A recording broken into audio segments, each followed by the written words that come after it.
Hey, what's up, everybody? My name is Dallas Post, and I am your host for the Post Money Plan podcast. As always, I believe empowerment comes through knowledge, so my purpose here is to inform, educate, and stimulate thoughts on topics within personal finance, economics, and investing. Don't forget you can find us at postmoneyplan.com or search the Post Money Plan in the iTunes podcast app or in Google Play. So in this episode, what I wanted to do is follow up on a progress update with Mayra, who is a guest I had on the show 6 months ago, who we talked about her goals and goal setting. And back 6 months ago, the podcast that we did, she set 2 specific goals. And then we agreed to check back with her in 6 months later to see how she was doing. So here we are 6 months later in September.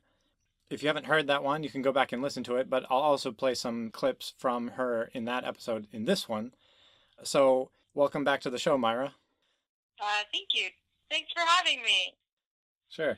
So what we're going to do is see where you're at, see how you feel about your progress, see how you feel about the goals you set back then, and then see what you want to do going forward, or if anything's changed, all that kind of stuff.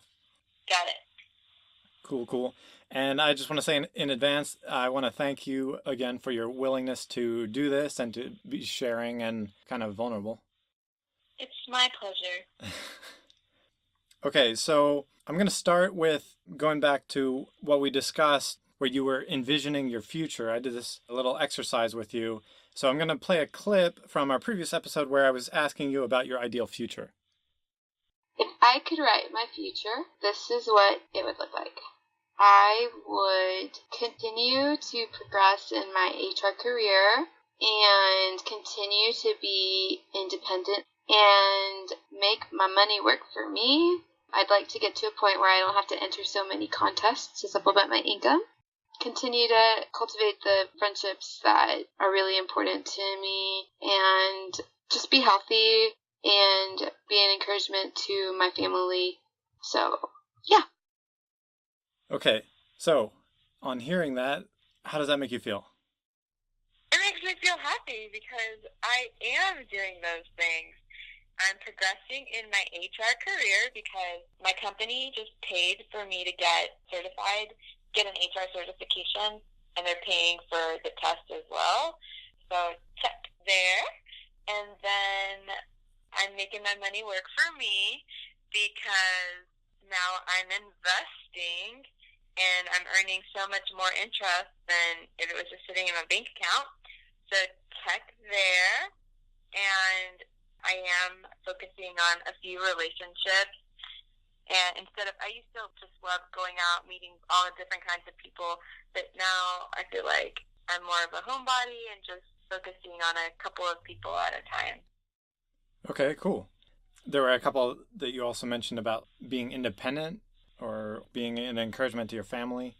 How do you feel about that? Yes, definitely. Okay, has anything changed over the last 6 months? Do you feel differently about any of those things? Oh, no. Those are still good goals to have. Okay, so you're still on the same track. Okay, that I just wanted to get a baseline for that. Oh, yes, I'm still on the same track. So having established that, that was when we were talking about envisioning your future, and so that was the future that you wanted to envision. So then when we got to a specific goal, your first goal was losing weight. And in identifying an objective, now let's play the second clip where you're talking about this objective. Okay. For this podcast, I would like to hone in on a physical aspect, which I think would affect my mental aspect and spiritual aspect as well. And, come on, actually financial aspect and social aspect. I think my goal, this one goal that I have, will affect every area that you mentioned. And I can explain how. Yeah, go ahead. Okay, so one thing that I think takes a lot of discipline, and it's just something that I haven't focused on, is losing weight. And, I'm getting older, and I guess my metabolism isn't as fast. I don't know. But one thing that I want to focus on is losing weight. And I think that could affect me mentally because it's just something that I've always struggled with. And being able to accomplish goals in that with the help of God I think would help build my self-esteem and encourage me and help me tackle other things that may seem impossible, as well as social aspect. I think if I am focusing on this goal, then I have to limit the amount of times that I go out and hang out with people or change the activities that we do together, because a lot of the time my friends just want to go out to eat and do activities where it requires a lot of sitting. Instead, I'll go to the park with my friend or do a fitness class with my friend.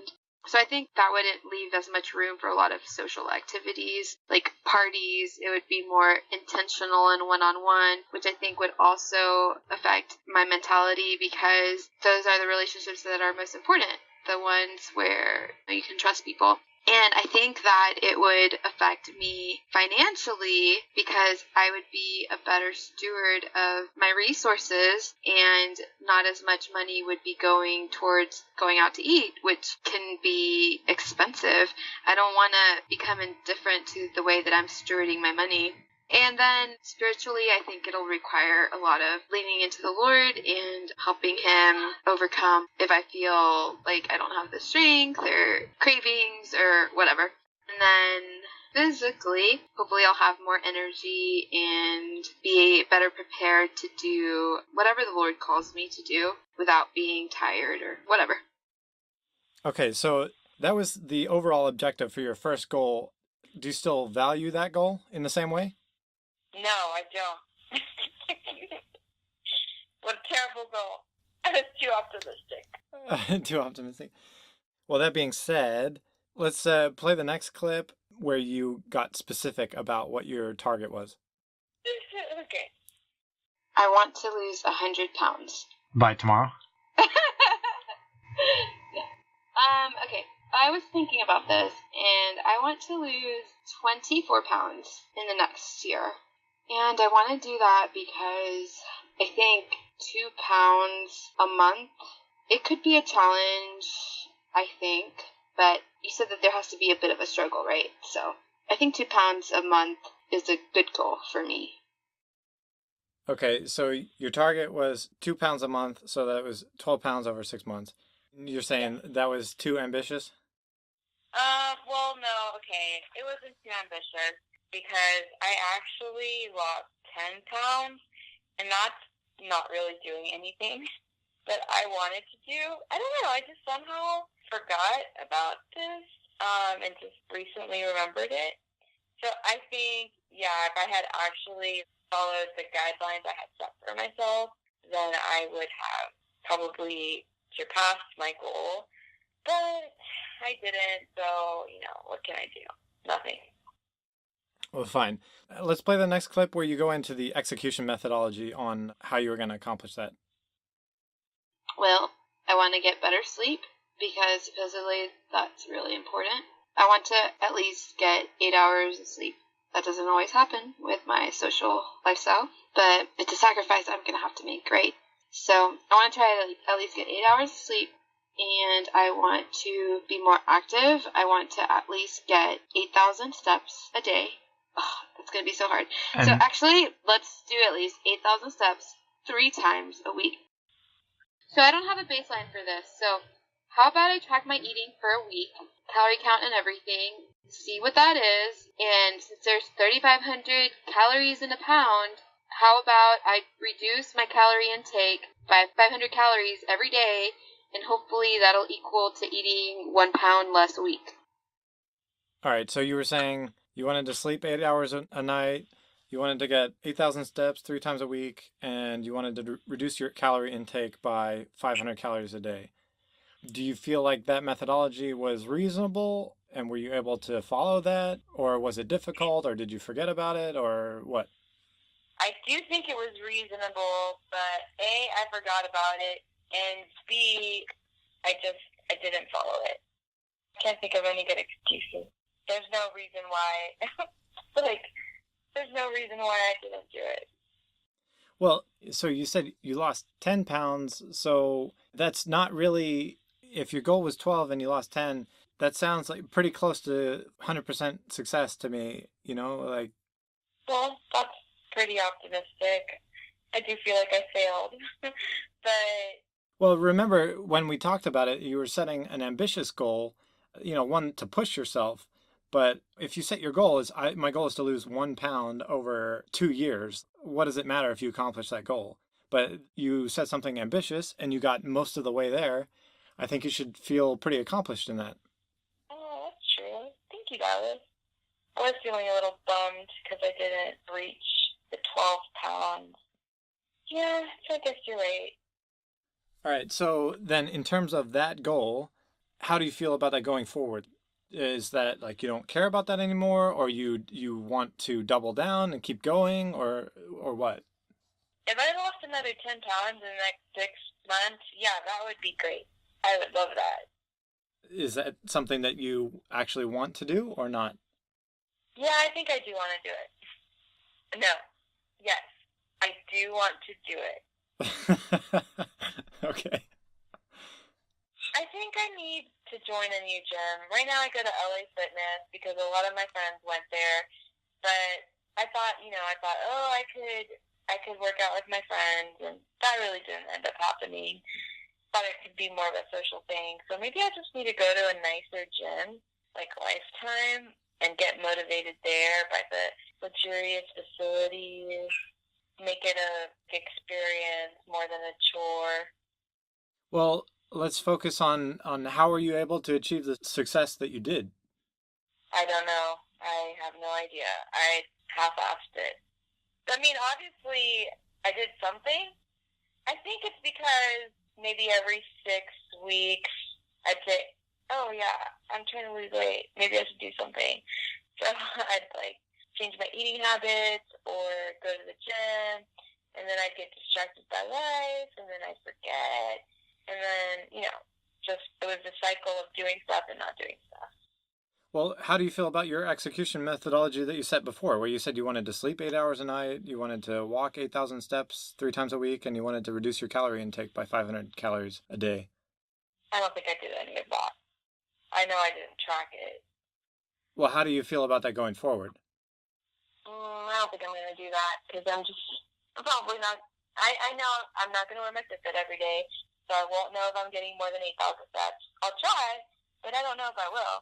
And then, I don't know, sleeping early, it's just really hard for me to do because it's hard for me to wind down before midnight. I mean, I could try, but we'll see.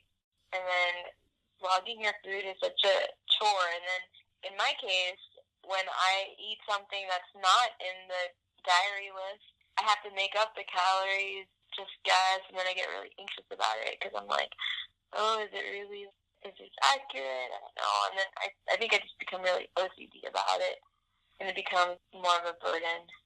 Yeah. So if this is something that you want, then do you need to change your methodology of how you're going to do that? Yes, I need a brand new plan, especially now that things are changing for me. For example, I'm starting classes, and I have to go to class after work. And then I'm joining a small group in my church, so I'm going to have to meet with them once a week. So normally I would go work out in the evenings, and now I'm not going to be able to do that because I'm going to have commitments after work. And then by the time I get out of those, it'll probably be 10 o'clock, and I won't get 8 hours of sleep if I go to sleep at 1. So do you have any idea of how you want to do it for the future? No, I don't.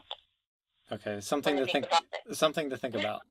But can you at least make this commitment to me? Whatever you decide on, can you write it down, print it out, and put it where you're going to see it? Yes, I will do that. Okay. All right, so that's goal 1. You're going to continue with it, you said, but change your methodology and keep the goal visually in front of you. So moving on to goal 2. Goal 2 was where you wanted to pay down some debt.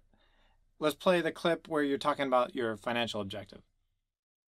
My only financial goal now is paying off my private student loan because I've reached all the other goals. So in 6 months, I want to reduce my private student loan debt by 20%. All right, so how do you feel about that one right now? Are you happy that you set that goal? So you wanted to reduce your student private student debt by 20%. Let's play the next clip about your execution methodology. So all the money that I was funneling before to credit cards or savings or whatever, I'm just going to start using all of that excess from my budget to pay off my student loan. Something that I have already done that has helped me pay off debt a lot quicker is just finding activities that are low cost or no cost. I've taken up a hobby where I've been able to enter a lot of contests and actually win a lot of stuff. So much so that this month my last paycheck, I had $250 extra from my entertainment budget that I was just able to move towards paying off debt. Something that I have already done that has helped me pay off debt a lot quicker is just finding activities that are low cost or no cost. I've taken up a hobby where I've been able to enter a lot of contests and actually win a lot of stuff. So much so that this month my last paycheck, I had $250 extra from my entertainment budget that I was just able to move towards paying off debt. Okay, so what I heard from that in the methodology that you had said you were going to use to reduce your student debt by 20%, you had been budgeting, trying to use low-cost forms of entertainment, winning and participating and winning contests, less brand loyalty, and some side hustles and stuff like that. How do you feel about that goal as a whole, and how has it gone? I think it was a good, reasonable goal to have, and it's gone really well for me.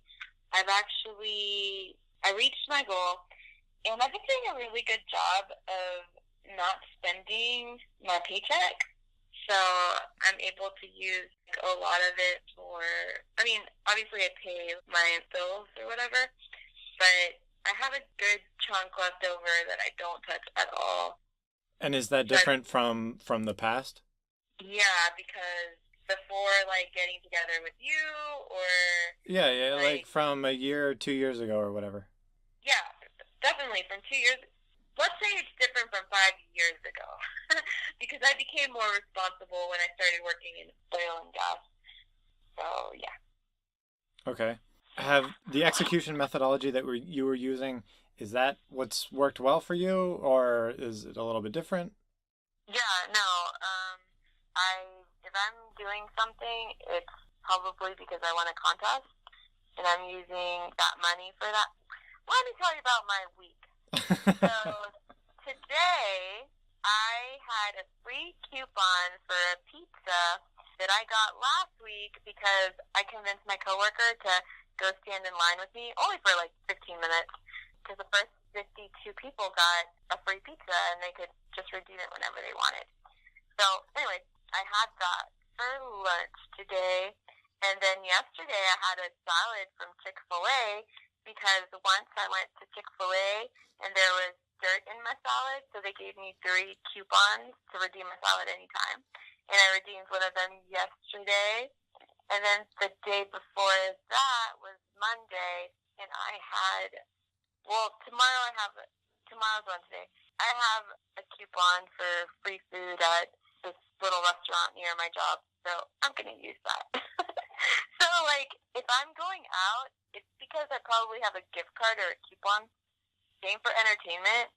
Yesterday I went to the movies, and I only went because it was free. So that way I can still know what's going on in pop culture, but don't really have to spend a lot of money to do it. Is knowing what's going on in pop culture really that important? It helps me relate to people. Okay. Basically, you're saying by winning contests, you're able to either do activities for free or really cheaply discounted, and that saves you a bunch of money? Yes. The only thorn in my side is clothing. I love buying clothes. I don't know why, I just do. So, yeah, there were a few hiccups in the past couple months, but it's not like, I don't go out and spend $1,000 on clothes or anything, but it's, I don't have to buy clothes. I have plenty of clothes, but, I do buy it. But I feel like I end up wearing the same things over again, so I don't know. I need to stop going to the store. That's what I need to do. Well, ironically, I want to ask you, since you were able to make this goal, how are you going to reward yourself? I don't think I should reward myself. I rewarded myself last week when I went to the mall. Basically, what I'm saying is, I think you should cherish the accomplishment and not take it for granted. Yeah. I think I will join a more expensive gym. Double-edged sword, raising your cost, but contributing to your other goal. Yeah, this is what I was telling my coworker. I was telling her because she sees how like frugal I am and how I always have a coupon or am entering a contest to win something. And I told her I need to lower my costs in all these other areas so I can buy these cute jeans. What's the difference between the one gym and the other gym? Why do you have to have a more expensive gym? Because I think it'll be more exciting to go to a nicer gym. Because right now, LA Fitness, it smells like sweat. Like somebody just vacuumed a carpet. And Lifetime, it just has like fresh air and so many more. It has really nice amenities. And I know that they clean their hot tubs every week because I used to work there and I would see them. I can't say the same for LA Fitness. Okay, so do you want to do anything forward in the future with that goal about like paying off debt? Do you want to continue that or what? Yes, of course, yeah. Now, how would you modify it now that you met your previous goal? Oh, I think I'm on a pretty good track. Do I have to modify it? Well, you set the goal, you wanted to reduce it by 20%. So if you've met that, then what's the new goal? Reduce it another 20%. 20% from the original amount, you mean? So you're going to continue to try to reduce your debt by the same amount as you were before. So just continue on that track. And Yes. so does that mean you're on the track where about like 2-3 years from now, you might be able to have paid that off completely? I was thinking 2 years, yeah. Okay, that's pretty cool. Yeah, I agree. Could you have seen this for yourself 5 years ago? Would you have thought that was going to happen? Definitely not. I wasn't even at a place where I was thinking about it. Now I'm thinking about it. See, it's not so scary. Yeah, that's pretty exciting because then once you get to the point where you're completely debt free, then the sky's the limit financially. To making my money work for me. Exactly. Yeah. Who knows what my next goal will be? We'll take it one step at a time. Yeah, let's do that. All right. Well, we can cut it off there, but just in summary, on your first goal, you had wanted to lose weight. You made it 85% of the way there. So that's a pretty good success in my book. So you said you want to continue on that track basically and keep doing what you're doing. So that means you value the goal and stayed pretty much in the same line of thinking. And with the second goal, you wanted to reduce your student debt and you were able to accomplish that. So that sounds like a great success to me as well, that you want to continue with that going forward and continue on the track that you've been on. So it sounds like you still value that as well. So it sounds pretty much like you should just keep doing what you're doing, but for the weight one, make sure that you have a methodology that you are comfortable with and you see it in front of you, that you kind of check in with yourself every now and then to make sure you're doing what you want to be doing. Yeah. All right. Well, once again, I want to thank you very much for being transparent and sharing with us. I really appreciate it. Yeah, you're welcome. That'll do it for this episode. Don't forget, you can find us at postmoneyplan.com or go on the iTunes podcast app and find us at The Post Money Plan or find us in Google Play as well.